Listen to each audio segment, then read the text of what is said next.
Teologia de Graça, interpretando a vida a partir das Escrituras. It's Romans 1:16. Fala galerinha, sejam muito bem-vindos mais uma vez ao canal Teologia de Graça. Meu nome é Clisman Braga. Meu nome é Pablo Rangel.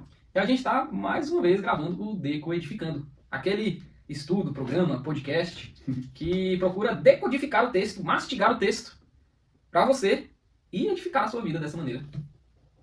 Mano, nós vamos agora partir para Atos capítulo 4, versículo 32, até o versículo 11 do capítulo 5, para poder falar sobre esse evento que aconteceu na igreja, tanto de bênção e juízo.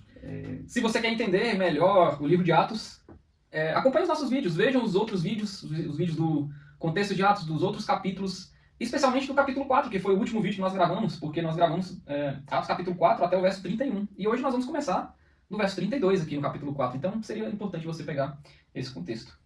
E não deixe de observar também os outros vídeos, caso seja do seu interesse. Nós temos aqui uma playlist toda organizada com os assuntos que nós já tratamos aqui. E um deles, de forma especial, é o contexto de Atos, que vai nos ajudar a envolver sistematicamente toda a interpretação desse texto.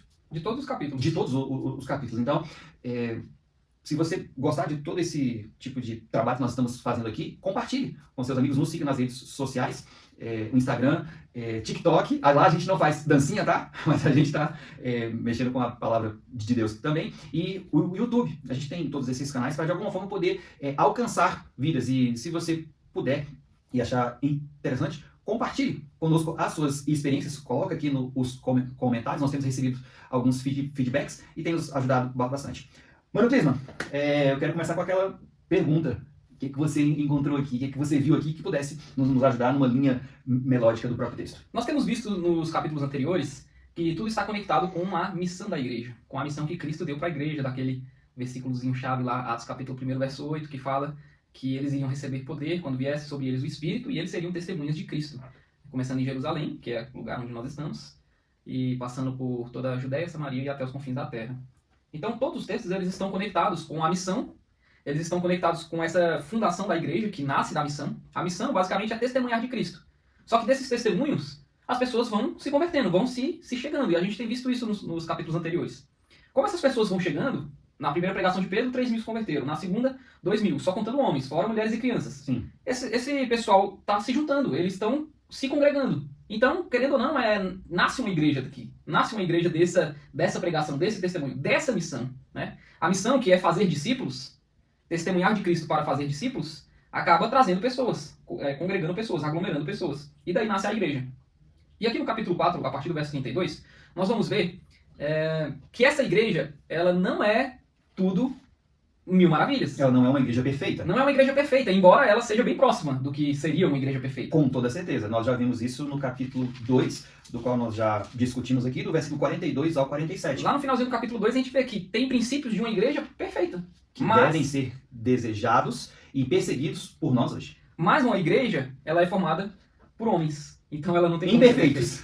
Por homens pecadores. Ela é formada por gente doente, Sim. por gente pecadora, por gente que está no processo de aperfeiçoamento por meio do Espírito. Então, essa porção de texto que a gente vai ver aqui do capítulo 4, verso 32, até o capítulo 5, verso 11, vai mostrar justamente isso, que nessa igreja, que até o capítulo 4 aqui, até o verso 31 do capítulo 4, está parecendo ser perfeita, vai mostrar os primeiros sinais de que mesmo no meio de gente santa, mesmo no meio de gente cheia do Espírito, é como Jesus Cristo disse, o joio cresce junto com o trigo. E a gente vai ver que a igreja, de fato, sempre vai ter os seus problemas. Então vamos lá, né? Vamos para o texto? Vamos. Capítulo 4, verso 32 de Atos, diz assim, na versão Nova Almeida atualizada. NA. Da multidão dos que creram, era o coração e a alma. Ninguém considerava exclusivamente sua nenhuma das coisas que possuía. Tudo, porém, lhes era comum. Com grande poder, os apóstolos davam testemunho da ressurreição do Senhor Jesus. E em todos eles havia abundante graça. Não havia nenhum necessitado entre eles, porque os que possuíam terras ou casas, vendendo-as, traziam os valores correspondentes e os depositavam aos pés dos apóstolos. Então se distribuía a cada um conforme a sua necessidade. Esse primeiro bloco aqui, Pablo, está mostrando exatamente o que a gente falou. A igreja está parecendo perfeita aqui, né? Poxa, não havia nenhum necessitado nessa congregação de pessoas. Eles estavam todos em um só coração, em uma só alma. Lindo, né? Esse tipo de construção na própria frase, um coração e uma alma. Eles tinham em comum o pensamento, eles tinham em comum o objetivo de vida. São pessoas que encontraram em Jesus um elo, uma unidade. Então, o que está demonstrando aqui no capítulo 32, no capítulo 4, a partir do verso 32, é que há uma unidade aqui. É uma unidade da igreja que está sendo formada, que está sendo iniciada. Eles tinham em comum doutrina, sim, pensamento, eles tinham uma teologia comum, eles tinham uma prática comum, e eles também supriam ali os seus necessitados. Então, tem uma unidade aqui. É importante falar isso porque você vai ver mais pra frente, quando a gente abordar Ananias e Safira, que o problema ali é justamente a mácula dessa unidade que está sendo formada. Então, tenha isso em mente. A igreja, no início aqui, ela tem essa unidade. Algo que a gente perdeu um pouco hoje, né? A gente tem uma unidade hoje, ou pelo menos deveria ter, em torno de pontos essenciais, de doutrinas essenciais, como, por exemplo, a salvação pela fé em Cristo, né? Justificação pela fé. São doutrinas essenciais. Ceia, batismo, a vinda de Cristo. A Bíblia como palavra de Deus. Como palavra de Deus. Então são crenças, são doutrinas essenciais. São doutrinas que deveríamos ter unidade. E se você pegar, por exemplo, a Assembleia de Deus, Batista, Presbiteriana, são as maiores do Brasil, digamos assim, né? Elas têm essa unidade de fé. Todos eles, Batista, Presbiterianos e Assembleianos. Nos pontos primários. Nos pontos essenciais da fé, eles têm uma unidade. Cristo, salvação somente em Cristo, Bíblia como palavra de Deus, batismo e ceia como sacramentos ou ordenanças. Mas eles têm uma fé em comum, essa fé é comum, né? E a gente está vendo essa unidade aqui, eles têm essa mesma teologia. A gente vai ver que há uma mácula nessa unidade mais pra frente, por isso que há uma pena tão severa para aqueles que tentaram, de certa maneira, acabar com essa unidade. Mas falando especificamente desse texto aqui, que nós acabamos de ler, do verso 32 ao verso 35, tem algumas coisas aqui que eu quero abordar, Pablo. Sim. Você quer começar falando? Dando aqui o start, parece que Lucas não deixa de dizer a Teófilo, ainda que a igreja tenha vivido em uma unidade de coração e alma, é o que nós já dissemos, né? Ela não foi por toda perfeita por alguns irmãos que, ainda que confessando a Jesus e sua ressurreição, eles queriam, de certo modo, notoriedade. Por isso que nos textos seguintes, ele pega aqui em contrastes, né? Entre José Barnabé e Ananias e Safira, mostrando para Teófilo que, ainda assim, não mascara aquilo que estava acontecendo dentro da igreja. Ainda que perseguindo toda uma história, ele diz, olha, isso aconteceu. Como aconteceu também no Antigo Testamento. Por exemplo, esse texto aqui, já indo um pouco mais adiante, mas a gente retorna no que você disse, lembra o pecado de Acã, Israel, Josué capítulo 7. Israel conquistando outras nações, mas pelo pecado de uma só pessoa, houve morte por causa de outras pessoas. E aqui, não muito diferente, pelo pecado de um ou de uns, houve também juízo derramado e, por fim, parece que o texto está dizendo assim, olha, esse tipo de juízo divino ou esse tipo de disciplina enviada diretamente por Deus, o que ele queria mostrar é que houve temor nos corações. De alguma forma, para manter a pureza da igreja ou toda a santidade que nela deve existir. Então, mano, do verso 32 ao 35 aqui, tem dois pontos que eu gostaria de ressaltar. Sim. O primeiro deles aqui, no verso 33, é o seguinte: com grande poder os apóstolos davam testemunho da ressurreição do Senhor Jesus. Isso é um ponto-chave no livro de Atos. Você vai perceber que tanto no capítulo 1º, 2º, 3º e agora no capítulo 4, algo que está sendo enfatizado é esse testemunho na ressurreição do Senhor. Isso é algo muito importante, crer na ressurreição de Jesus Cristo. Eles tinham uma preocupação com isso, os apóstolos tinham uma preocupação de provar que Jesus tinha ressuscitado entre os mortos. O escritor Lucas tem essa necessidade de mostrar para Teófilo e para os leitores que Cristo havia ressuscitado de fato, que não era uma invenção daqueles discípulos, mas que haviam provas incontestáveis e irrefutáveis de que Cristo havia ressuscitado. E por que isso é importante, né? Por que a ressurreição de Cristo é tão importante? porque dela dependem todas as outras promessas. Se Cristo disse para os seus discípulos que ele iria morrer, mas ressuscitaria no terceiro dia, e ele não tivesse cumprido essa promessa, todos os seus outros ensinamentos eles teriam sido esquecidos também.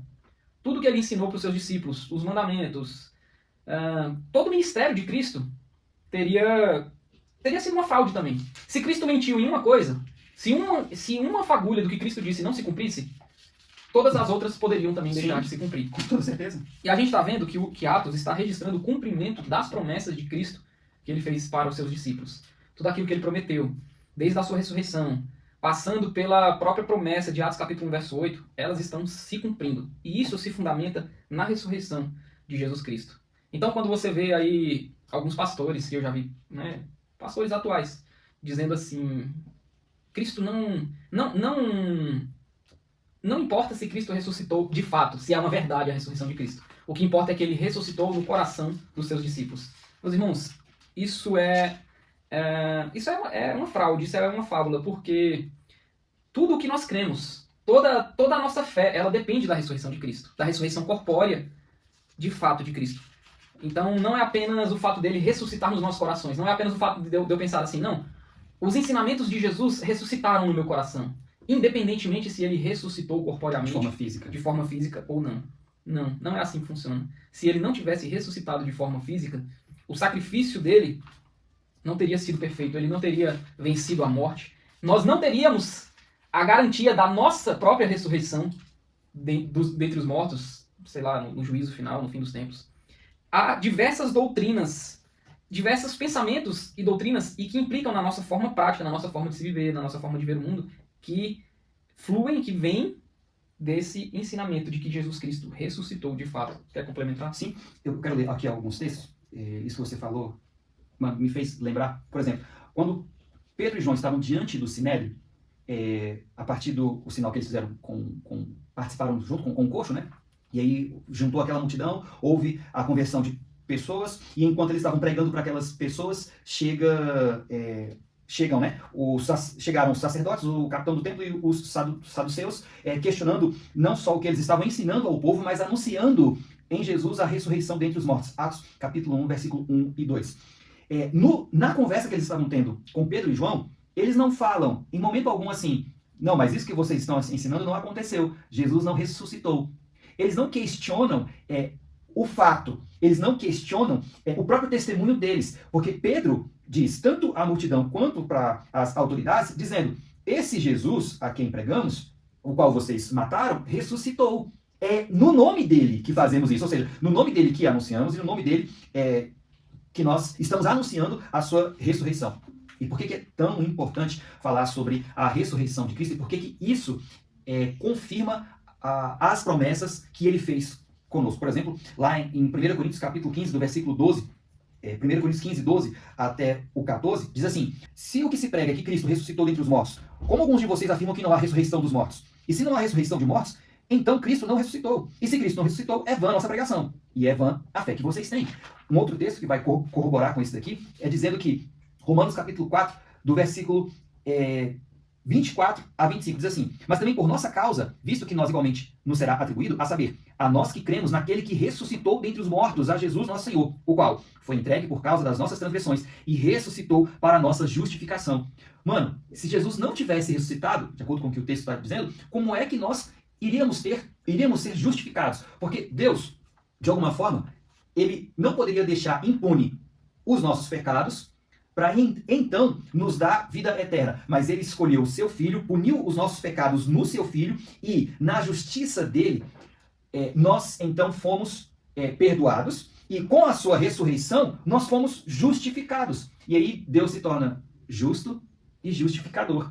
Ele pune os nossos pecados e por causa da ressurreição é como se ele estivesse testificando, olha, eu venci a morte por nossa causa. E de alguma forma, mano, ele está dizendo de nós. Por nossa causa. Eu queria até ler um pouco mais dos versos que você começou a ler lá de 1 Coríntios, capítulo 15. Sim. A partir do verso 14, onde ele diz assim, e se Cristo não ressuscitou, é vã a nossa pregação. E é vã a fé que vocês têm. Ou seja, se Cristo não ressuscitou, a fé é vã. Não tem pra que ter fé. Por que estaríamos aqui? Aí ele continua. Além disso, somos tidos por falsas testemunhas de Deus. porque temos testemunhado contra Deus que ele ressuscitou a Cristo, O qual ao qual ele não ressuscitou. Se é certo que os mortos não ressuscitam. Porque se os mortos não ressuscitam, também Cristo não ressuscitou. E se Cristo não ressuscitou, é vã a fé que vocês têm. E vocês ainda permanecem nos seus pecados. Olha só a importância da ressurreição de Cristo. Se Cristo não ressuscitou, não tem perdão de pecados. Não tem. Não tem justificação, não tem remissão. Ou seja, toda a fé cristã, a fé em Jesus, ela é uma fábula, se Cristo de fato não ressuscitou. Como é que os nossos pecados poderiam ser cancelados? Que é o que a gente pregou no vídeo passado, né? Sim. E ainda mais, os que adormeceram em Cristo estão perdidos. Ou seja, quem morreu, Não tem esperança para isso. acabou. Né? Então, e ele diz no verso 19, se a nossa esperança em Cristo se limita apenas a essa vida, somos as pessoas mais infelizes deste mundo. Porque Mais essa vida, miseráveis. mano, essa vida é como o Salomão fala, ela é um vapor. Quando ele fala que tudo é vaidade, é que tudo escapa pelas mãos, escapa pelos dedos, é vapor que ele quer dizer ali. Então, essa vida, ela é vapor. Pergunte para alguém que é mais velho, como a sua vida não passou rápido. Né? Para os jovens isso é um conceito um pouco mais difícil de entender. Mas para os mais velhos, que olham para trás e veem assim, gente, a minha vida passou num piscar de olhos. E Paulo está dizendo exatamente isso. Se a nossa esperança em Cristo se limita apenas a essa vida, somos as pessoas mais infelizes desse mundo. Mas, de fato, Cristo ressuscitou dentre os mortos, sendo ele as primícias dos que dormem.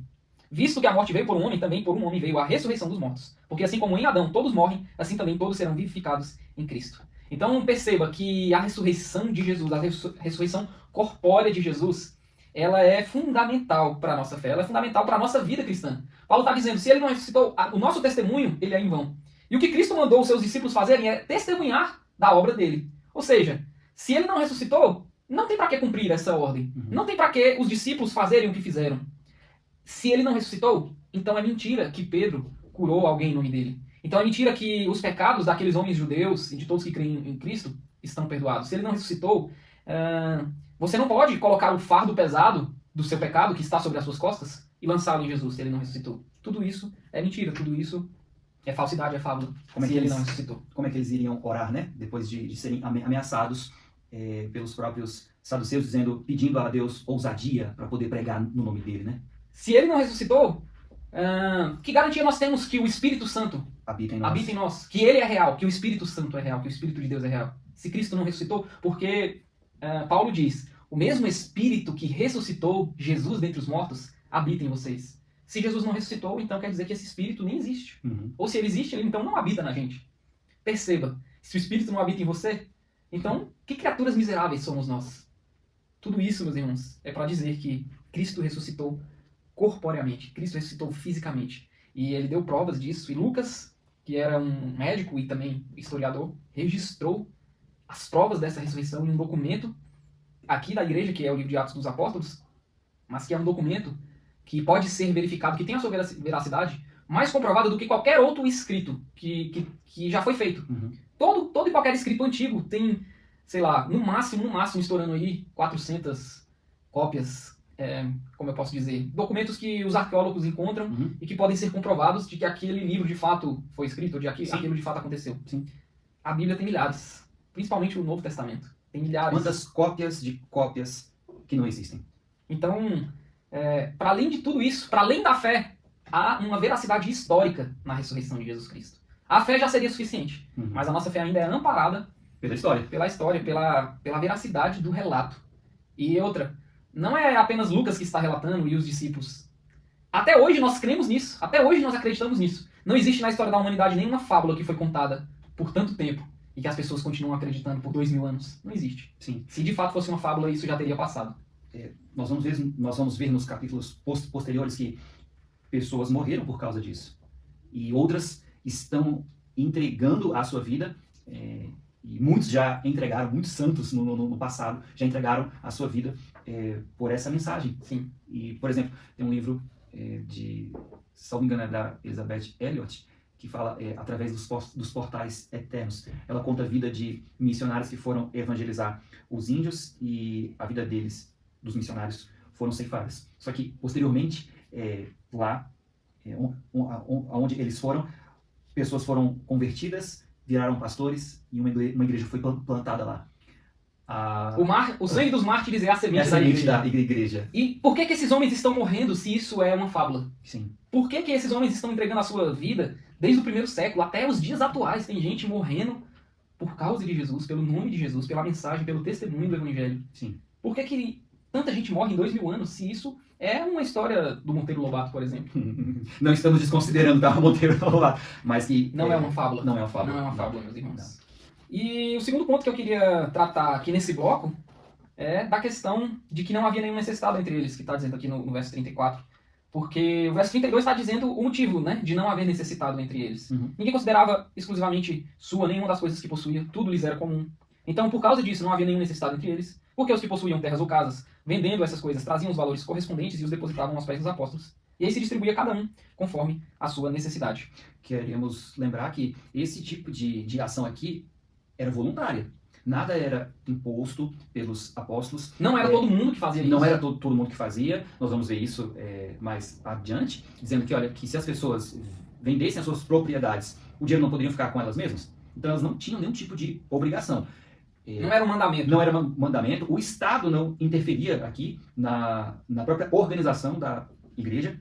Então, tanto aqui quanto anteriormente, nós falamos que aqui não dá aso, e eu acredito que nenhuma parte da Bíblia vai dar razão a comunismo, em que todo mundo tem que ter todas as mesmas coisas. Do contrário, como é que as pessoas iriam socorrer outras? Nem ao capitalismo. São Nem sistemas humanos. Sim. A Bíblia ela não endossa nem o capitalismo, nem o comunismo, nem o socialismo. São sistemas humanos. O que endossa é nós vivermos no poder do Espírito, observando as faltas dos nossos irmãos, de acordo com o nosso próprio trabalho, socorrer outras pessoas, é o que Paulo vai dizer. Aquele que furtava, não furte mais, mas com o fruto do seu próprio trabalho, socorra outras pessoas. Então, esse tipo de generosidade daquele que tem muito, pode repartir.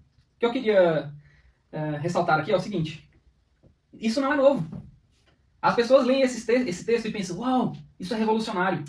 Porque elas têm em mente a prática dos fariseus, que Jesus fala que era uma prática de extorsão. Que eles devoravam as casas das viúvas. Ou seja, Deus havia mandado eles cuidarem dos órfãos, das viúvas, do pobre, de quem era mais necessitado. Lá na lei, lá em Êxodo, em Deuteronômio, você vai ver exaustivamente o assunto do necessitado ser tratado. Para socorrer aos estrangeiros, aos pobres e às viúvas. Nos tempos de Jesus, isso não era feito. O povo de Deus havia se desviado dessa prática há muito tempo. Inclusive os fariseus, que eram os líderes mais proeminentes e mais populares. E eles se aproveitavam da sua relevância religiosa para, ao contrário, para extorquir as pessoas. Então, era uma prática que havia se perdido, digamos assim, mas não é uma prática nova. Porque é uma prática que foi ordenada por Deus quando ele fundou o seu povo. Quando ele separa um povo para si lá do Egito, tira aquele povo do Egito e forma uma nação, forma um povo, ele fala para eles assim, vocês vão ser o meu povo, e eu vou ser o Deus de vocês. Mas, para que isso aconteça, para que isso funcione, tem algumas regras, tem algumas... tem lei, tem algumas coisas que vocês precisam cumprir. Não é simplesmente eu tirei vocês de lá e agora vocês vão viver do jeito que vocês querem. Porque se vocês serão meu povo, e eu vou ser o Deus de vocês, então eu vou... vocês precisam ser diferentes das outras nações. Vocês precisam ter uma prática diferente. Porque vocês vão ser luz para as nações. Vocês vão ser um modelo. As nações, ao olharem para vocês, elas conhecerão o meu nome. E para que isso aconteça, vocês precisam cumprir alguns pré-requisitos.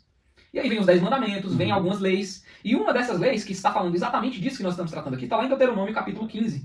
E eu vou ler aqui para a gente se situar e ver como que essa prática aqui de que não deveria haver necessitados entre o povo, não é algo revolucionário e nem novo. Sim. É algo que Deus ordenou para o seu povo desde o início.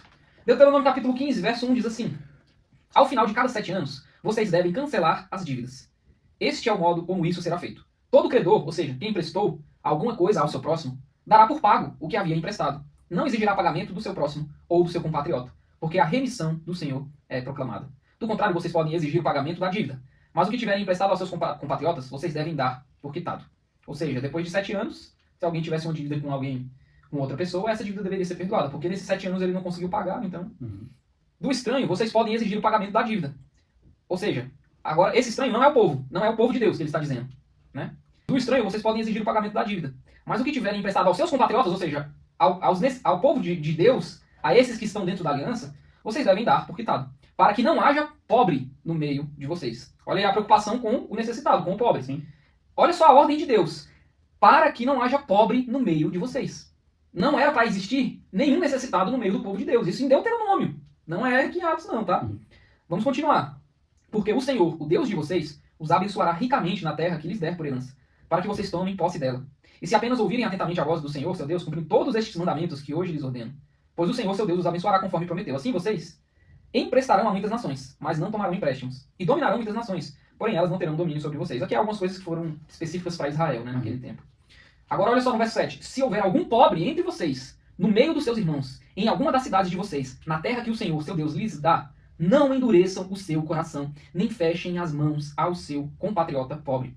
Pelo contrário, devem abrir a mão para ele e lhe emprestar o que falta, tudo aquilo de que tiver necessidade. Ou seja, você tem que emprestar se tem algum pobre, e se ele não tiver como te pagar, você vai perdoar essa dívida. Então, praticamente, você tem que dar o dinheiro pro pobre. Né? Se ele tiver condições, futuramente, ele vai te pagar. Mas se em 7 anos ele não te pagar, Perdoa a dívida. acabou a dívida. Verso 9. Tenham cuidado para que não haja pensamento vil em seu coração e vocês digam, está próximo o 7º ano, o ano do perdão, das dívidas, fazendo com que os olhos de vocês sejam malignos para com seu compatriota pobre, e vocês não lhe deem nada. E ele clame ao Senhor contra vocês e vocês sejam culpados do pecado. Vocês devem dar livremente. Parece com Atos isso aqui, né? Sim. Vocês devem dar livremente, sem maldade no coração, quando lhe derem o que ele precisa, porque por isso o Senhor, seu Deus, os abençoará em todas as suas obras e em tudo o que vocês empreenderem. Pois nunca deixará de haver pobres na terra. Por isso eu ordeno a vocês que livremente abram a mão para o seu compatriota, para o necessitado, para o pobre que vive na terra de vocês. Por isso que eu insisto em dizer que lá em Atos não havia necessitado entre eles, não quer dizer que eles acabaram com a fome no mundo. Ou naquela região. Eles supriam os necessitados do povo de Deus, aqueles que se ajuntavam, aqueles que faziam parte da igreja, aqueles que criam no nome do Senhor Jesus e que eram adicionados pelo próprio Deus àquela congregação, não havia necessitados. Então, o princípio continua sendo o mesmo do Antigo Testamento. No meio do povo de Deus, não pode haver necessitados. Pode haver pessoas com menos recursos financeiros, pessoas com mais recursos financeiros. Mas não vai ter ninguém que não pode ter uma igreja que tenha gente passando fome, gente passando necessidade, gente que não tenha o que comer e gente que não tenha o que vestir. Gente que não tenha onde reclinar a cabeça, no caso, que more na rua, ou que more nessas tendas, como a gente vê aqui em Brasília, tá cheio de moradores de rua que tem ali algumas barracas, formam tendas em alguns lugares. Isso não pode haver no meio do povo de Deus.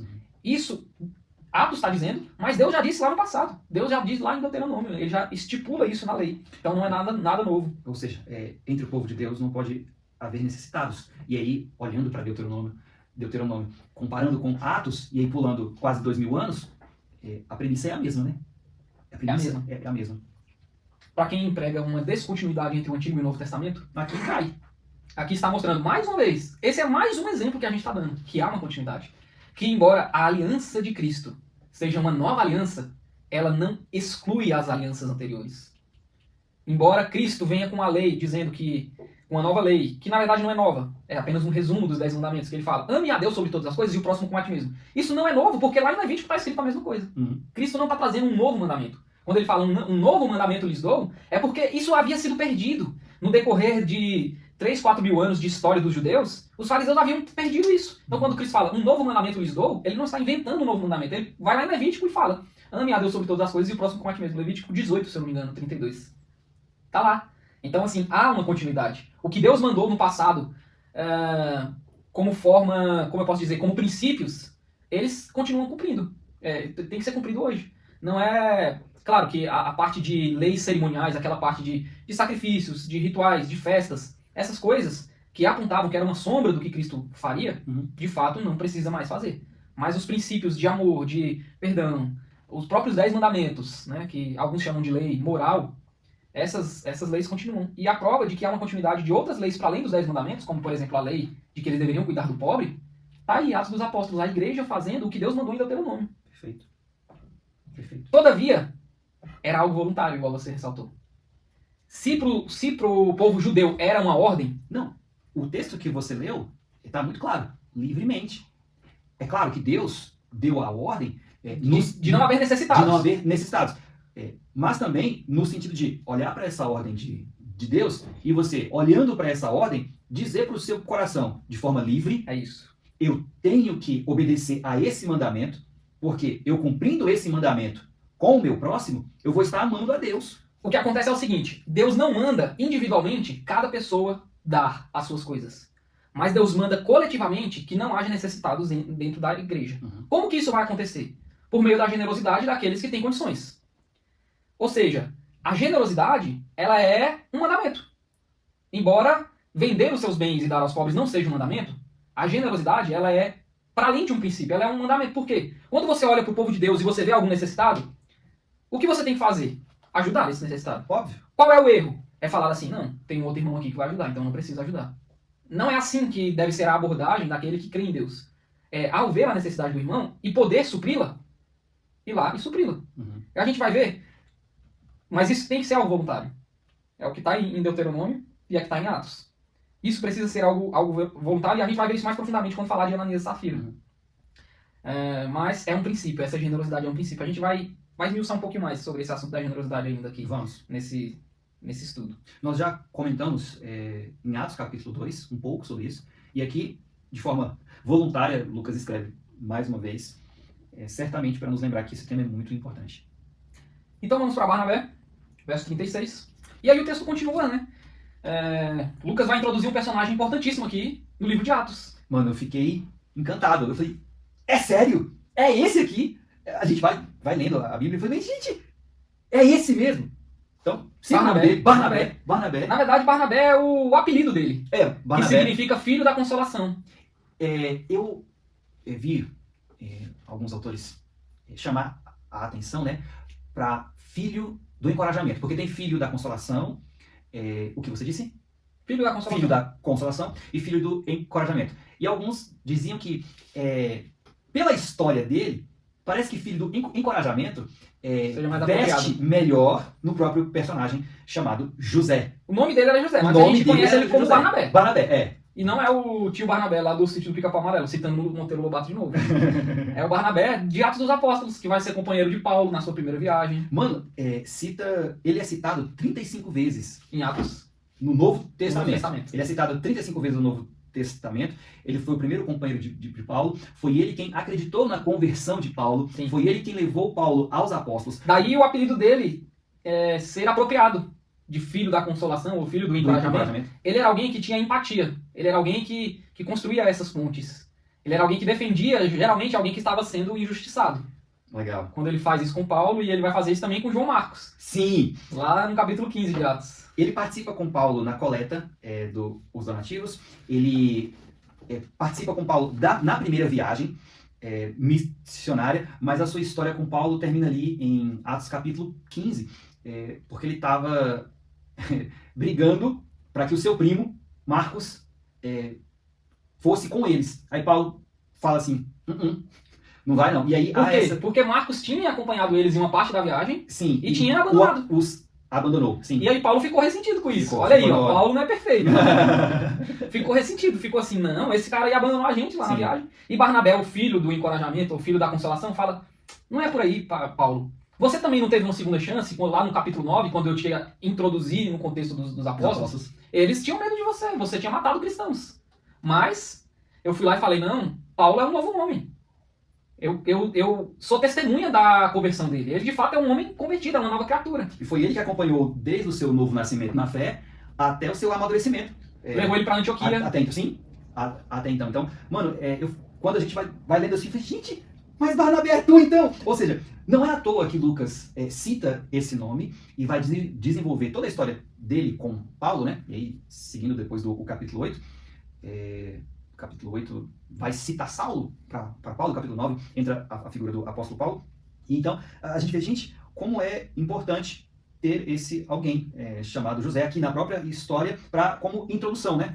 Lucas, de alguma forma, ele se preocupa em não jogar no texto bíblico, pelo menos esse personagem que tem uma certa relevância na narrativa. E na história, tanto de evangelização quanto de discipulado. Então, e o que esse Barnabé fez? O verso 36 e 37 está dizendo. Então José, a quem os apóstolos chamavam de Barnabé, que quer dizer filho da consolação, um levita natural de Chipre, vendeu um campo que possuía, trouxe o dinheiro e o depositou aos pés dos apóstolos.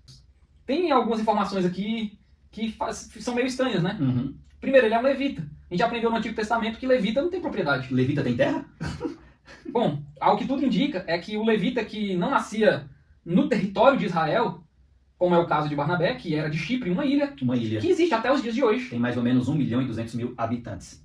Ele nasceu nessa ilha, e é uma ilha que fica próxima ali de Jerusalém e da Turquia, né? Fica mais abaixo, pra cima. Chipre fica abaixo da Turquia, ao norte do Egito e do lado de Jerusalém. Você pode pesquisar depois aí no Google Maps, Chipre. Mas assim, Chipre. Hoje é um país, né? República. Embora a sua ilha tenha sido dividida. Tem duas capitais. Tem a parte que pertence à Turquia e a parte que é o Chipre, que é o país. Sim. Um país mesmo. Turística. E aí, esse Barnabé nasceu lá em Chipre. Então ele é um levita que nasceu da diáspora, digamos assim. Né? Muito provável. Ele é filho de judeus, Uhum. da tribo de Levi, mas esse homem tinha lá um terreno lá, tinha um lote. E aí ele vende esse terreno, ele vende esse campo e traz o dinheiro e deposita aos pés dos apóstolos. Aqui, para além de dar uma introdução para esse personagem que vai ser importante na narrativa, Lucas está mostrando ele como um exemplo de generosidade, como um exemplo do que ele está citando nos versos 34 e 35, quando ele diz que não havia necessitados porque os que possuíam terras ou casas, vendendo-as traziam os valores correspondentes. É interessante também isso aqui, Pablo, porque não é assim, por exemplo, Barnabé não tinha apenas uma casa e ele vendeu essa casa para morar na rua e dar o dinheiro para os apóstolos. Quando ele fala aqui que os que tinham terras ou casas, já está no plural aqui, por quê? Porque eles não estavam vendendo o lugar que eles moravam. Eles estavam vendendo aquilo que eles tinham, por exemplo, um investimento. Uma parte que eles tinham que, assim, não servia para a sua própria subsistência. Porque senão eles iam acabar com a necessidade do irmão e iam criar uma nova necessidade. A própria. Então, quando dá essa ideia aqui, inclusive Barnabé é um exemplo dessa generosidade que está acontecendo no meio da igreja, a gente tem a ideia seguinte, trazendo para os dias de hoje. É como se eu tenho minha casa, mas eu também tenho uns lotes aí que eu comprei, né? Peguei uma herança ali do meu pai, comprei uns lotes e tudo mais, ou do meu avô e comprei, e eu não uso esses lotes. Eles são um investimento que está guardado. Ou até mesmo, sei lá, eu tenho um dinheiro lá nos fundos imobiliários, ou tenho ações, ou lá no Tesouro Direto, até na poupança. Tem um dinheiro guardado na poupança. Só que lá na minha igreja, eu descobri que tem uma irmã lá que está passando não tá sem roupas, as roupas delas estão rasgadas, os filhos dela estão comendo farinha com água porque não tem comida. E eu tô com dinheiro guardado na poupança. Não é que eu sou obrigado, a igreja não me obriga a vender o meu lote ou pegar o dinheiro, uma parte pelo menos do dinheiro que eu tenho guardado na poupança e dar pro pastor. Mas o que Lucas está mostrando, que um exemplo de alguém que é crente, o exemplo de alguém que é o caso de Barnabé, que de fato foi alcançado pelo Espírito de Deus, e esse Espírito que está agindo aqui, a gente vai ver que os bastidores desse relato é a ação do Espírito nas pessoas. Se esse Espírito de fato habita em mim, eu vou me sensibilizar com a situação da minha irmã que está passando necessidade. Eu vou pegar o dinheiro que eu tenho na poupança, ou pelo menos parte dele, e eu vou suprir a necessidade dessa irmã. Sim. Essa é a ideia do texto. Essa é a ideia do texto. Não é você vender a sua casa e entregar lá naquelas igrejas ultra-pentecostais, ultra-neopentecostais, que endossam muito esse discurso de que você precisa dar, que você precisa dar, que você precisa dar, e colocam mecanismos de arrecadação para além da contribuição do dízimo, por exemplo. Para além disso, eles colocam primícias, oferta de sacrifício, Dízimo, trízimo, trízimo, e aí vai. Aí campanha para construção do novo templo, campanha para compra do lote, não sei o quê. Não estou dizendo que toda igreja que faz uma campanha para arrecadação de fundos para construir alguma coisa está defraudando o nome de Deus. Não. Mas tem igrejas que fazem isso sem a necessidade e de uma forma exacerbada e contínua. A teologia dela se pauta nisso, praticamente.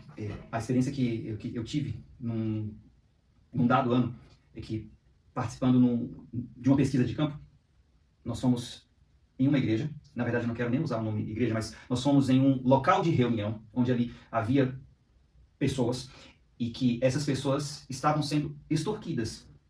E o apelo emocional era muito grande, usando a Bíblia e textos bíblicos, a partir de uma ótica da teologia da prosperidade. Eles começaram com R$1.000, e aí foram baixando ao ponto de chegar com R$5.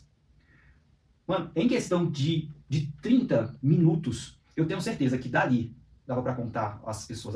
Eu acho que tinha mais ou menos umas 100 pessoas à tarde. Mano, eu acho que eles tiraram, e com maquininhas.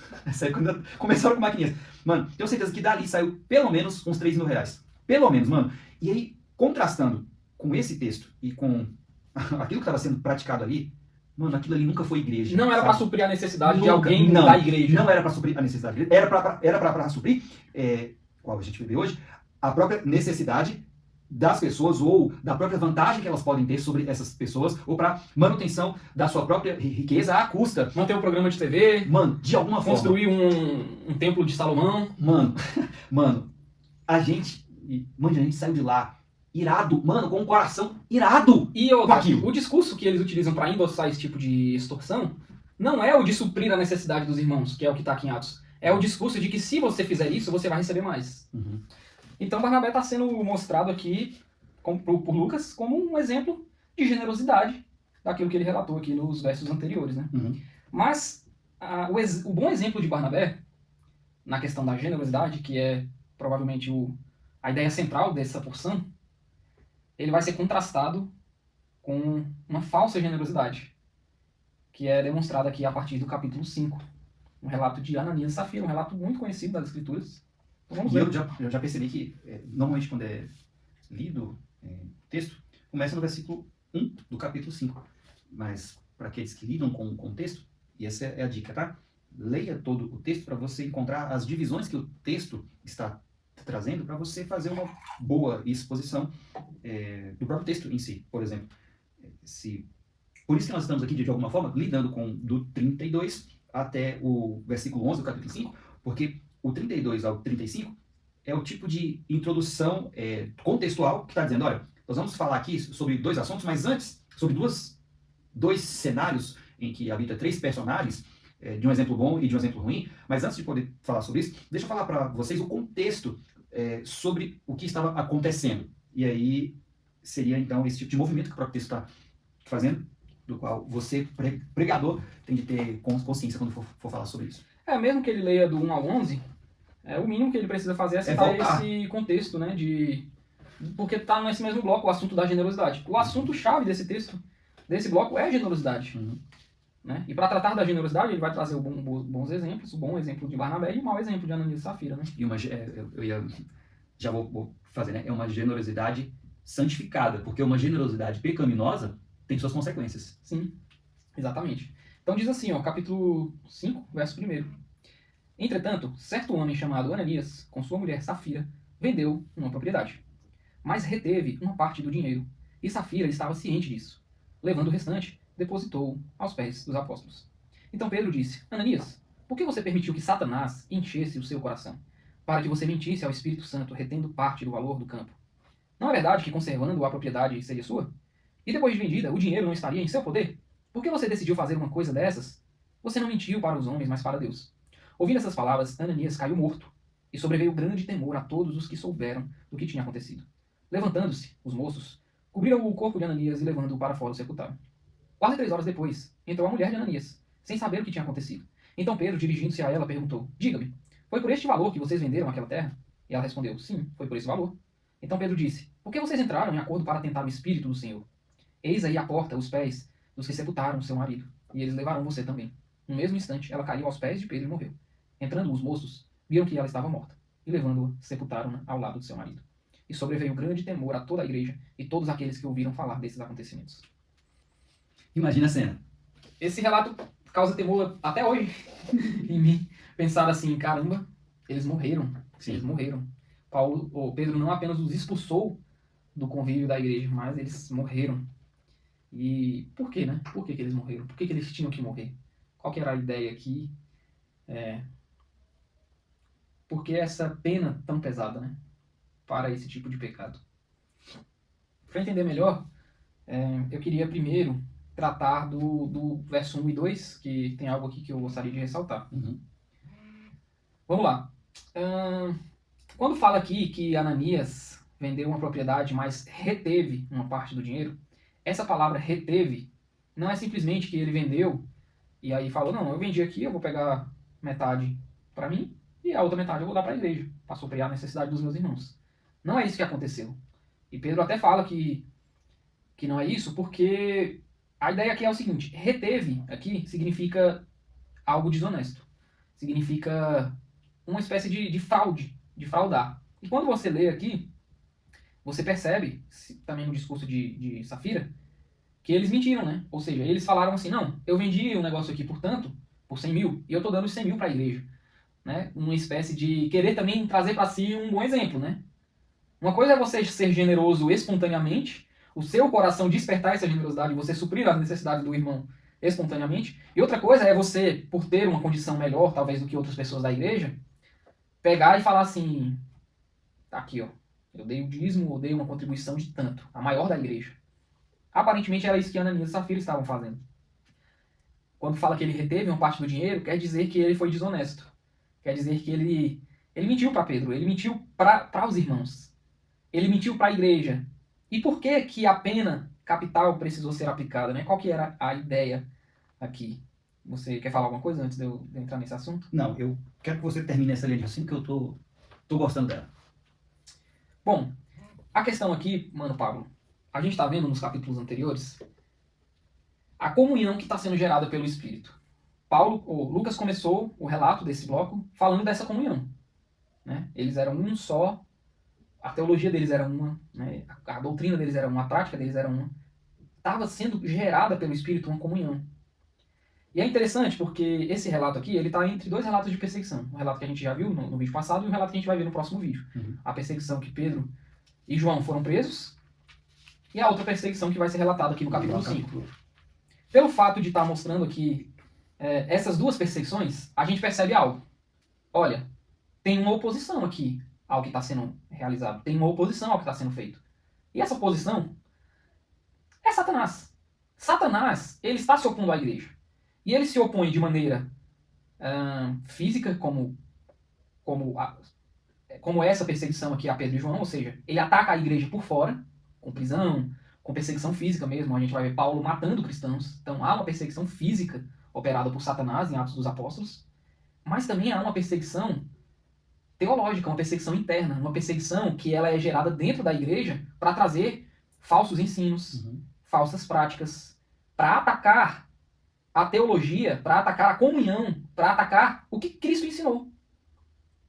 Se o que Cristo ensinou e que os discípulos estavam testemunhando e construindo com essa igreja estava trazendo essa unidade, e isso era gerado pelo Espírito, ou seja, a obra do Espírito, para além de outras coisas, na igreja, era gerar comunhão entre aqueles irmãos, era gerar unidade entre aqueles irmãos. O primeiro relato de um ataque interno na igreja é esse relato de Ananias e Safira.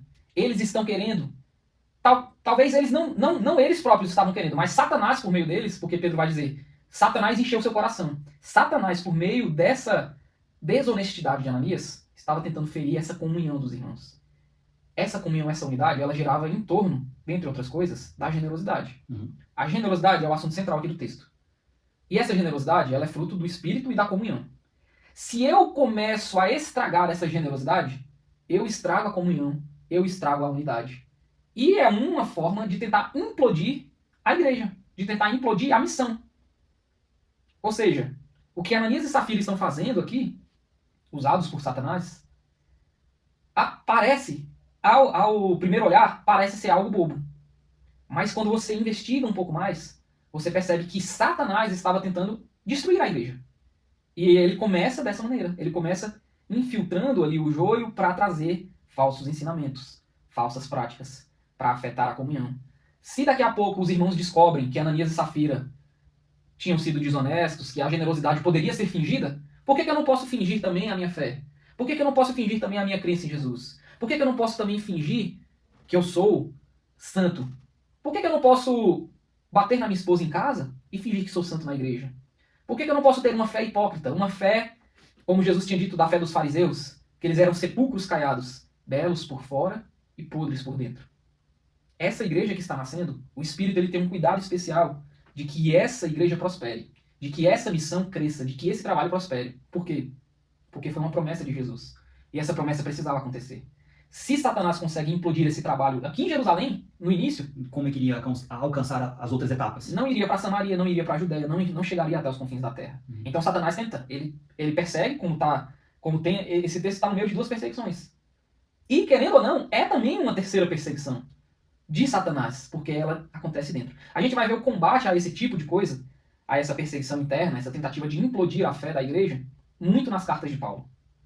Paulo vai combater muito os falsos crentes. Com as suas falsas doutrinas e suas falsas práticas. Porque isso era uma forma de Satanás tentar destruir a igreja por dentro. Ele tentava por fora e por dentro. Como ele viu que prendendo Pedro e João não surtiu efeito... Vamos por outro caminho agora. E pelo contrário, quando ele prende Pedro e João, os irmãos que a gente falou isso no vídeo passado, que eram medrosos, tinham vocação para medrosos, por meio do Espírito eles se tornaram corajosos. E eles oram e pedem, Senhor, nos dê força, nos dê coragem para seguir nessa missão. Aí Satanás fala, ok, então a prisão não adianta. E se eu encher o coração de alguém que está lá dentro e tentar destruir a unidade que há entre eles? Por isso que a pena precisa ser uma pena capital. Para gerar esse temor nos irmãos e para mostrar que essa unidade não vai ser quebrada por Satanás.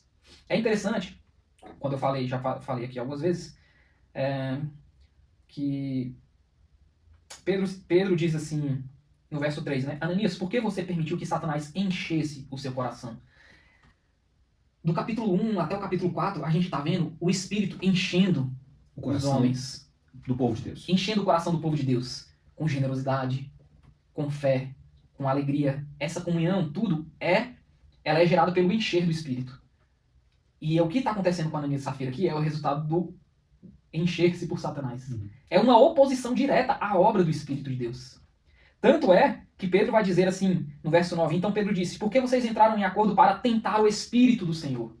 Eles não estavam enganando os irmãos, eles estavam tentando o Espírito de Deus. Eles eram uma oposição à obra do Espírito de Deus.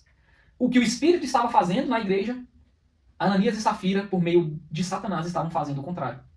Então era um inimigo real dentro da igreja. E por isso eles recebem essa pena capital e eles são mortos. Porque Satanás havia enchido o coração deles. Mano, o que, depois dessa explicação que você trouxe, realmente, numa leitura rápida, a gente olha assim, poxa, mas por causa disso, eles morreram? Mas diante do que você está expondo aqui agora, faz todo o sentido, por causa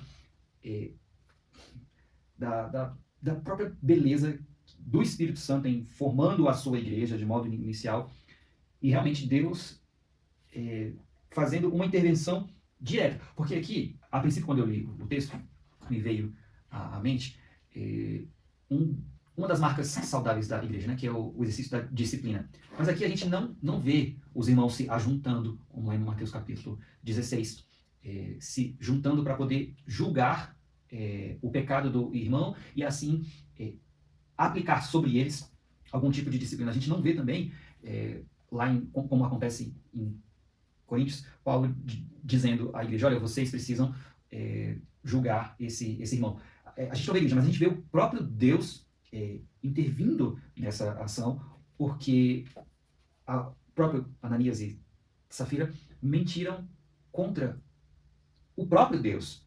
E aí a gente pode fazer algum tipo de ilação, né? Será que esse tipo de informação da falcatrua, do reter o dinheiro, do olhar para José, Barnabé, e encontrar nele um tipo de exemplo que foi louvável, e aí então eles, olhando para a sua própria posição e talvez pensando assim, poxa, será o que eu posso fazer também para ser louvado, para ser visto, para ser de alguma forma instagramável? O que eu posso fazer? E nesse tipo de cobiça,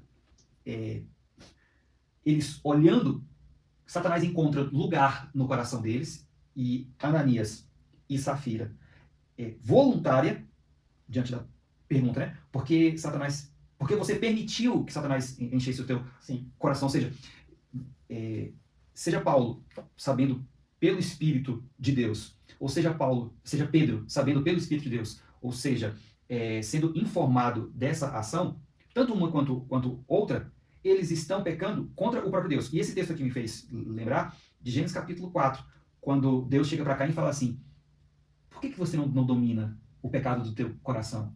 Por que você está com a cara fechada? Por que você não muda a disposição do teu coração? A sua oferta não será aceita? Parece que é a mesma cena. Parece que diante das nossas próprias cobiças, dos nossos próprios olhares, permitimos que Satanás encha o nosso coração para, então, pecar contra Deus.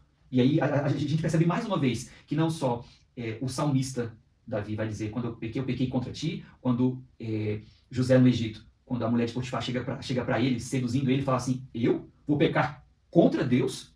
Quando o filho pródigo, Lucas capítulo 15, vai dizer, pequei contra o céu e contra ti, não sou digno de ser chamado o teu filho. E aqui, mais uma vez, mano, agora eu entendo quando você diz que esse tipo de texto deixa o seu coração miudinho, né, pesa. Porque, mano, não só aquilo que você disse, e eu gostei demais dessa sua análise, eu vejo que pecar contra Deus, seja a partir do pecado da mentira ou em outros pecados, tudo quanto fazemos é contra Deus e atingir, de alguma forma querendo atingir a igreja, mesmo sendo de forma involuntária ou voluntária. A gente está atingindo a Deus e a sua noiva. Quando Jesus chegou em Paulo e disse assim, Paulo, por que tu me persegues? Sim. Ou seja, ele estava perseguindo a igreja. Mas perseguindo os irmãos. Os irmãos, mas de alguma forma, a igreja e Deus é um só corpo. É o corpo de Cristo. É o corpo de Cristo, na verdade. Ele é o cabeça e nós somos o corpo. Então, mano, que seriedade diante desse texto e falando sobre pecado, né? Como nós podemos permitir que o Espírito Santo, que o diabo encha o nosso coração ao invés do Espírito Santo. E o Espírito que estava disponível para eles. Mano, eles pecaram à luz daquela convivência. Eles tinham se convertido. Eles eram crentes. Eles já haviam recebido o testemunho de Cristo. A fé já havia iluminado o coração deles. Se a gente puder fazer algum tipo de ilação aqui, quem sabe eles não participaram até mesmo do evento Pentecostes. Quem sabe eles não participaram até da notícia que Pedro e João levaram para a igreja, mesmo sendo naquele cenáculo que eles poderiam ter orado, mas eles estavam sabendo de tudo quanto estava acontecendo. E mais uma vez, Lucas ele vai dizer, olha, estava todo mundo bem, todo mundo em comum, todo mundo vivendo na doutrina dos apóstolos, enfim, aquela coisa que você mesmo já expôs aqui pra gente. Mas parece que o diabo quer, como você disse, né? O diabo realmente quer destruir a igreja, seja externamente ou por dentro. E o juízo de Deus, ele é mostrado de uma maneira severa, de uma maneira mais severa para aqueles que o conhecem, né?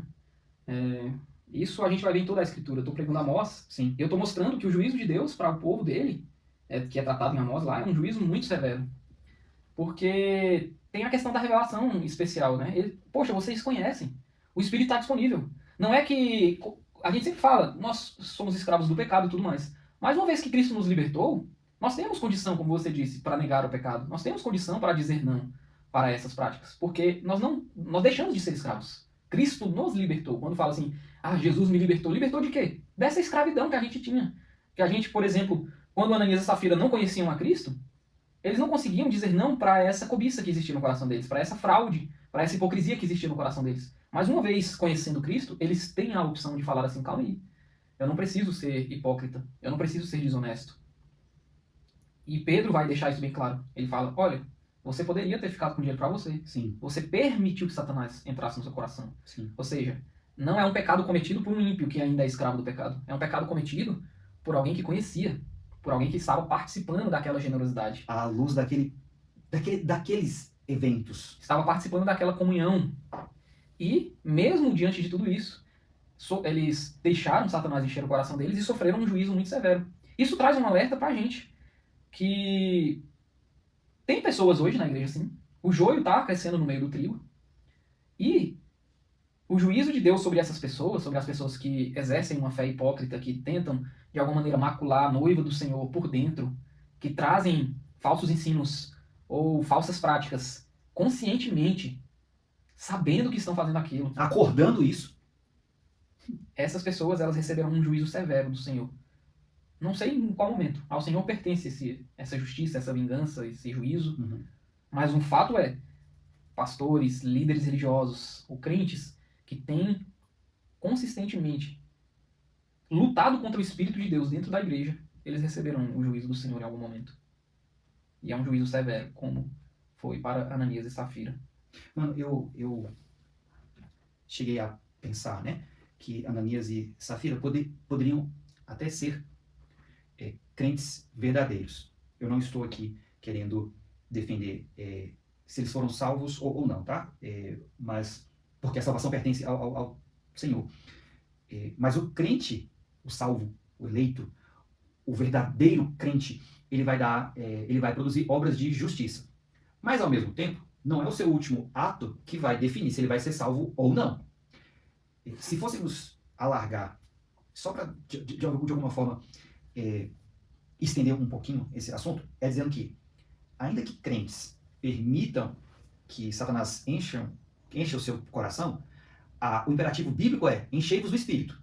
Porque se esse imperativo não for por momento a momento, usando frases de Francis Schaeffer, se não for por momento a momento, numa dedicação, dia após dia, enchendo o nosso coração com o Espírito dele, a gente está abrindo espaço para o diabo. É isso. Deixando que as influências do inimigo de Deus atinja as nossas vidas e, de alguma forma, a gente também influencie a igreja, o meio onde nós estamos. Mesmo que eles tenham sido crentes, participado de todo o evento da comunhão, da apostolicidade, da generosidade, onde eles pecaram cobiçando algum tipo de autoglorificação, de visibilidade, retendo, mesmo que fosse deles, para querer se aparecer para alguma coisa, aquilo que você disse anteriormente, ainda assim existe o juízo de Deus, e até mesmo com o sacrifício da própria vida. E esse texto aqui me fez pensar em alguma forma em que Deus pode, nas consequências das nossas ações, retirar as nossas vidas, seja ela de forma física, ou nos deixando empobrecidos por causa dos nossos pecados, até mesmo de deixar os nossos ossos quebrados, como diz o salmista. Doentes. Então, mano, como é sério, sério. E estudando o texto, eu mais ou menos estruturei assim: pecado, quando acontece na igreja, né? Planejado, porque eles planejaram. Pecado confrontado, onde Pedro e eles tiveram um embate. E o pecado disciplinado, quando Deus interfere com a sua aplicação divina, até mesmo com o exercício da morte. Perfeito. Então, mano, não só, como você disse, o texto vai falar sobre essa generosidade, mas olha que uma coisa que deve ser vivida dentro da igreja pode ser utilizada pelo próprio diabo para encher os nossos corações com aquilo que a gente mais gosta. Que, por exemplo, hoje é se aparecer. Sim. E, mano, olha o cuidado que a gente deve ter. Nós e qualquer um, esse ato de visibilidade. Que nós, de alguma forma, podemos procurar likes, curtidas. E, mano, que esse texto mostra, então, o cuidado que a gente tem que ter com o cenário que a gente vive, né? Para a visibilidade, para a atenção, para os likes. Nós vivemos, por muitas vezes, nos comparando, né? Fulano tem tido mais louvor e eu não. Então eu vou, de alguma forma, tentar alcançar esse tipo de louvor, comparado aqui com Barnabé, para ter a atenção da minha comunidade ou da igreja da qual participo, para perceber algum tipo ou ter, né, de gratificação, de auto-gratificação. Esse é o cuidado, mano, que a gente precisa ter, mesmo que generosos, em suas espécies, a gente tem que ter esse tipo de cuidado para não permitir que Satanás encha o nosso coração. Pecar fazendo bem.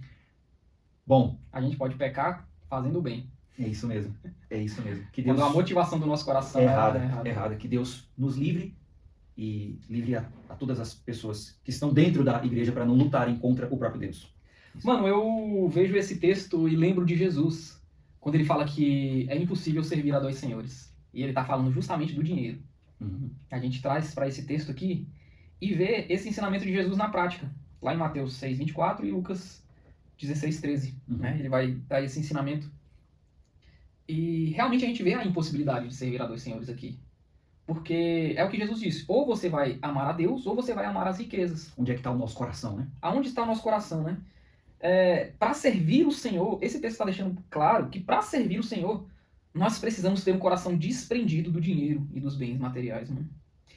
Por quê? Porque se for necessário vender algo para suprir alguém, a gente precisa estar disponível. E se o nosso coração for apegado a amar essas coisas, a gente não vai conseguir fazer o que precisa ser feito para cumprir aquilo que o Senhor ordena de não ter necessitados no meio do nosso povo. Então, quando a gente vê Barnabé, quando a gente vê Lucas falando aqui que ninguém considerava seu aquilo que eles tinham, é justamente que o coração do crente, o nosso coração, eles precisam estar ao serviço do Senhor. O nosso coração e os nossos bens, eles precisam estar ao serviço do Senhor. Talvez nunca vai precisar de você chegar ao ponto de vender alguma coisa para suprir a necessidade de alguém. Mas se esse momento chegar, nós precisamos estar disponíveis. Então, quando o Senhor fala assim, né, não ajuntem bens, não ajuntem ouro nem prata, que a traça e a ferrugem corroem, aqui não está falando que a gente não tem que ter uma administração financeira. Não está falando que a gente tem que ser desleixado com as nossas finanças. Pelo contrário, porque senão a gente vai criar mais necessitados para a igreja. Sim. Nós não podemos, talvez até retomando o que nós já dissemos, agora com outras palavras, nós não podemos ser irresponsáveis conosco e nem com os irmãos. Porque como é que nós vamos socorrer quem está se afogando se a gente não tem nenhuma boia, nem algum tipo de proteção? E a igreja precisa de gente que tenha, sobrando, para ajudar quem está precisando. E, ao mesmo tempo, quem está precisando, de alguma forma, nunca é tão pobre que não possa repartir com alguém. Sim. Então, Mas a gente vê o mais pobre repartindo. é o que mais tem mais reparte. facilidade. Sim, Por quê? mais desprendimento, né? Porque o coração dele é mais desprendido. Então, eu queria ressaltar isso. A impossibilidade de servir a Deus e ao dinheiro. De amar a Deus e ao dinheiro. E Jesus ainda vai dizer, Jesus não, é Paulo vai dizer É a raiz de todos os males. que o amor ao dinheiro é a raiz desses males. Porque aí vem a ganância, vem com a ganância, meu irmão.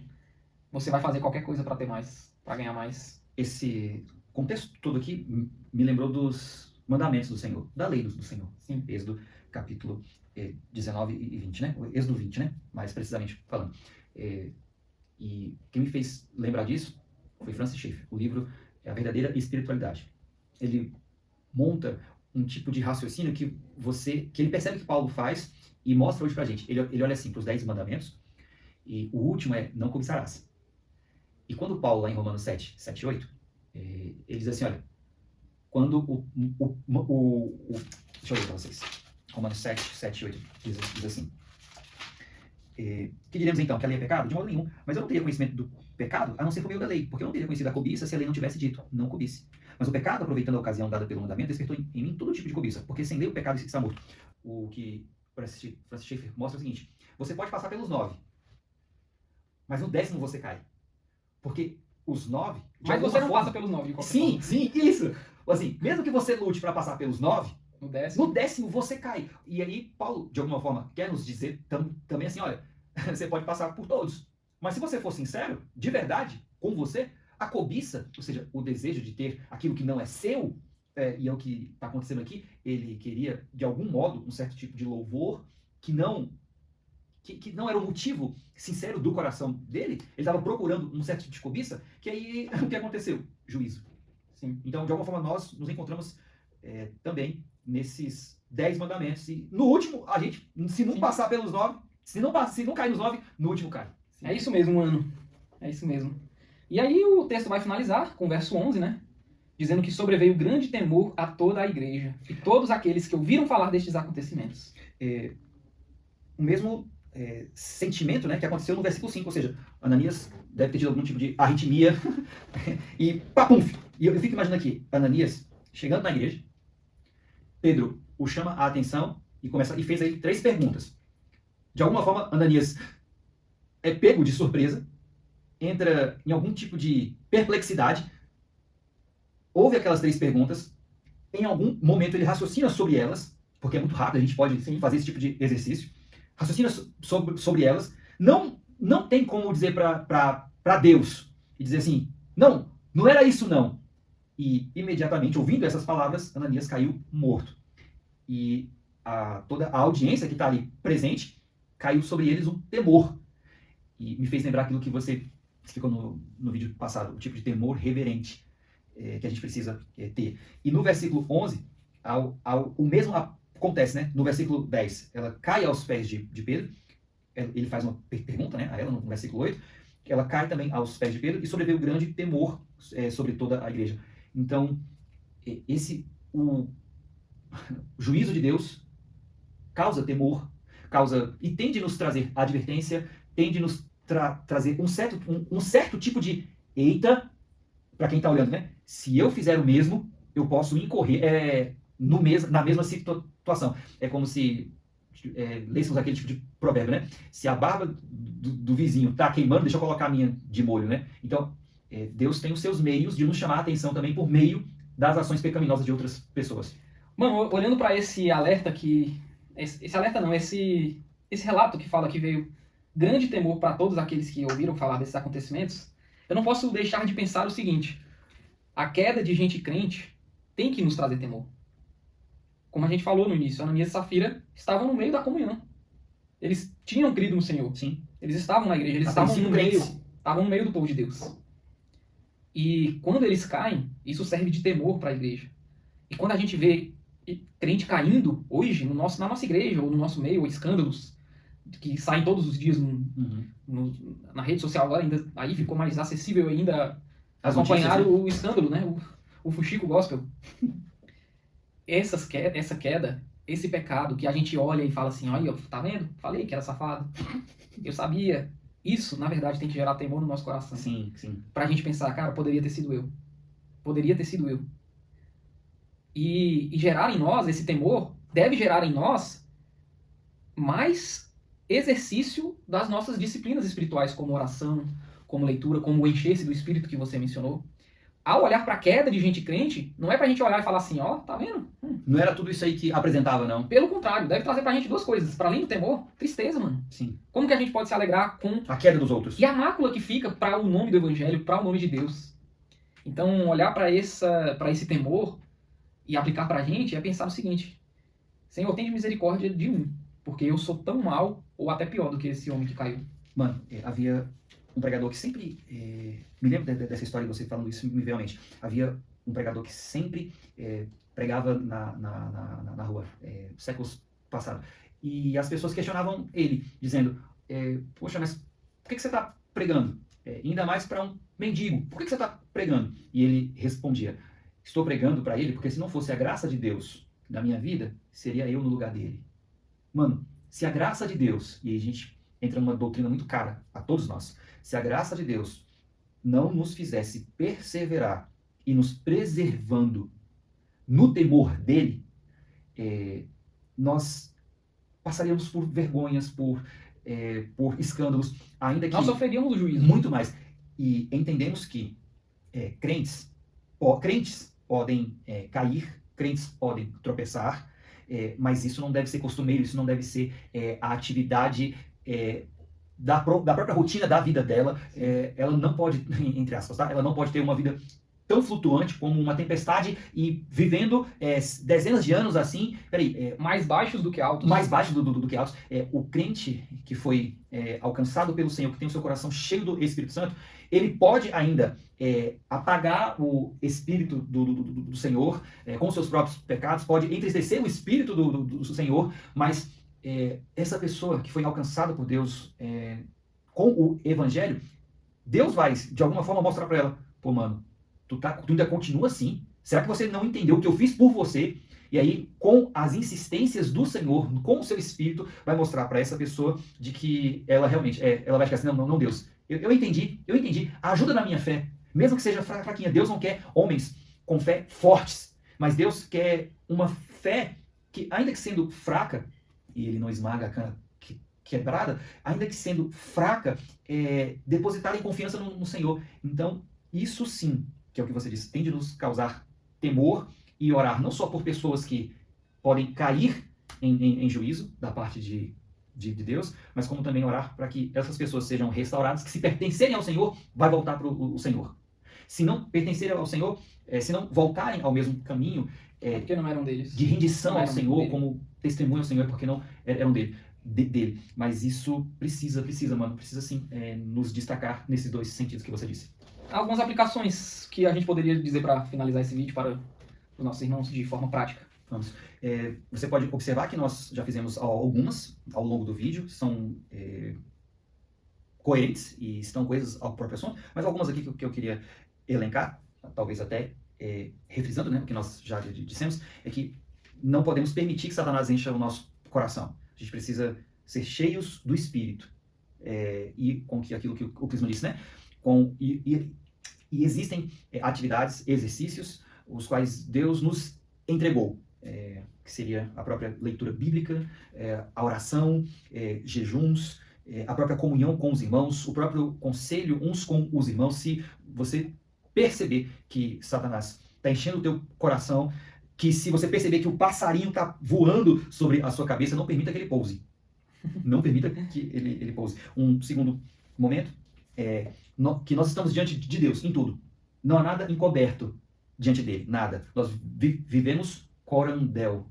Nós vivemos diante do Senhor. Então, a gente tem que fazer tudo conforme o Senhor quer, colocando no nosso coração a sua própria disposição para moldar segundo o dele. Em terceiro lugar, que Deus nos castiga porque Ele ama. Então, de alguma forma, se Ele tem castigado a nós ou a outras pessoas que estão na nossa companhia, é porque Ele quer trazer à luz dos nossos olhos a advertência ou a própria disciplina, porque Ele nos ama. E a gente vai receber o juízo de Deus com temor, dizendo a Ele, Senhor, o Senhor é justo quando fala, o Senhor é perfeito quando julgas. O Senhor me deu, o Senhor me tomou, bendito seja o Senhor. Em quarto lugar, é que a gente não pode fazer acordo com o pecado. mesmo que seja com a pessoa mais próxima que nós tivermos, mesmo que seja com o nosso cônjuge. A gente não pode fazer acordo com o pecado. E o crente sabe. O crente sabe que está fazendo Sabe, coisa errada. sabe, com certeza sabe. Então, nós não podemos fazer acordos com o pecado. Não podemos entregar a nossa disposição do nosso coração para pecar contra Deus. Não podemos. E aí eu entro no quinto e último aqui, que eu trouxe, que a gente está conversando aqui, que todo pecado é contra Deus. Que tudo que a gente comete, e elencando, né, alguns textos que nós já citamos aqui, Salmos de número 51, versículo 4, Gênesis 38, versículo 9, Lucas 15, de 18. Todo pecado que nós cometemos é contra Deus, e nisso nós estamos maculando e manchando a imagem do seu corpo. Quando a gente peca contra o nosso irmão, é contra Deus.